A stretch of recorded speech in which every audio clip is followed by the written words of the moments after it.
기원전 90년경 부여를 다스리고 있던 헤브르 왕은 아들이 없었기 때문에 하늘에 제사를 지내 아들을 내려달라고 기원했는데요.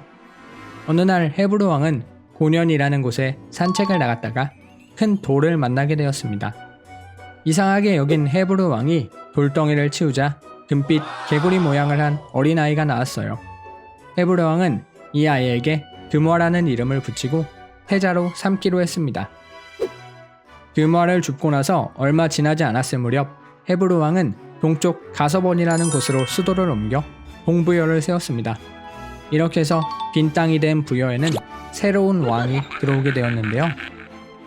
이 왕은 바로 천재, 그러니까 하늘의 아들인 헤모스로서 헤모스가 부여 땅에 북부여를 세운 것이었습니다. 헤모스는 어느 날 산책을 나갔다가 아리따운 여인을 만나게 되었는데 여인을 꼬시기 위해 내가 천재의 아들이다 어필하면서 여인을 유인했죠. 이 여인은 강의 신인 하백의 딸 유화였습니다. 유화도 잠깐 산책을 나왔다가 헤모스를 만나게 된 것이었는데 유화와 헤모스는 금방 사랑을 나누었죠. 하지만 헤모스는 나쁜 남자였던 것 같아요. 헤모스는 사랑에 빠진 유화를 내버려두고 금방 떠나버렸습니다. 유화의 아버지인 강의 신 하백은 유화가 낯선 남자와 사랑을 나누었다며 유화를 크게 혼내고 태백산 기슭으로 쫓아내버렸습니다.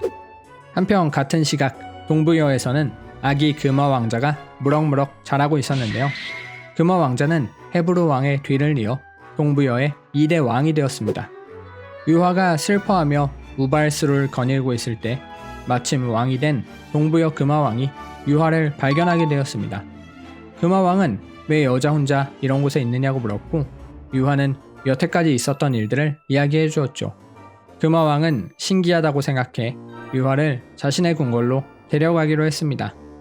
그런데 이상한 일이 벌어졌어요. 금화 왕이 유화에게 준 방 안으로 햇빛이 자꾸 내려쬐면서 유화를 쫓아다닌 것이었습니다. 유화가 아무리 몸을 피해도 햇빛을 피할 수가 없었는데요. 이건 과연 어찌된 일이었을까요? 사실 그 햇빛은 그냥 햇빛이 아니라 하늘로 올라가 천재로서 하늘 일을 보고 있던 헤모스가 헤모스 빔을 쐈던 것이었습니다. 유화는 이렇게 헤모스 빔을 맞고 나서 임신을 해 알을 낳게 되었는데요. 이 알은 진짜 희한했던 게 깨지지도 않고 온 동물들이 두려워하며 모두 알에게 경배를 표했어요. 알을 따뜻한 곳에 두었더니 알이 깨지면서 사내 아이가 나왔는데 이 아이가 훗날 고구려를 세우게 되는 주몽이었습니다. 부여말로 활 잘 쏘는 사람이라는 뜻의 주몽은 용모가 훤칠하고 재주가 뛰어났어요. 동부여의 왕자는 7명이었는데 모두 주몽을 두려워하면서도 시기하였습니다. 왕자들은 주몽을 사람이 낳지 않았고 재주가 사람을 뛰어넘었으니 하루빨리 죽여 후한을 없애라고 왕에게 간청하였습니다. 하지만 금화왕은 그렇게 나쁜 사람이 아니었습니다. 금화왕은 주몽을 죽이지 않고 대신 정치에 참여하지 못하도록 말 기르는 일이나 하게 했죠. 주몽은 영특해서 말들을 보자마자 어떤 말이 좋은 말인지 어떤 말이 나쁜 말인지 가려낼 수 있었습니다. 언젠가 말을 쓰게 될 것을 대비해서 주몽은 좋은 말을 차지하려고 했는데 한 가지 꾀를 냈습니다.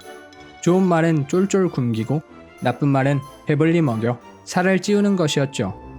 금화왕은 말을 보러 왔다가 살이 통통하게 찐 나쁜 말을 보고 나쁜 말을 타겠다고 가져갔습니다. 주몽은 왕을 속여 좋은 말을 얻어낼 수 있었던 것이죠. 7 왕자들과 주몽이 참가한 사냥대회가 열렸습니다. 주몽은 활이 백발백중이었기 때문에 다른 사람들과 실력을 맞추기 위해 화살을 조금밖에 안 주었는데 그럼에도 주몽은 왕자들보다 훨씬 많은 짐승을 사냥하면서 또 한 번 자신의 재주를 드러내었습니다. 왕자들이 주몽을 시기하는 마음은 더욱 커졌죠. 한편 주몽의 어머니 유화는 왕자들의 음모를 알게 되는데요. 주몽이 점점 자라고 재주가 점점 뛰어나지자 주몽을 두려워한 왕자와 신하들은 호시탐탐 주몽을 죽이려고 하고 있었습니다. 유화는 분위기가 심상치 않음을 느끼고 몰래 그들의 계략을 알아내려고 했죠. 유화가 듣자니 가만히 있으면 곧 이들이 주몽을 죽이려고 할 것이 확실했습니다. 유화는 왕자와 신하들이 주몽을 죽이기 전에 하루빨리 주몽을 동부여에서 탈출시켜야겠다고 생각했습니다.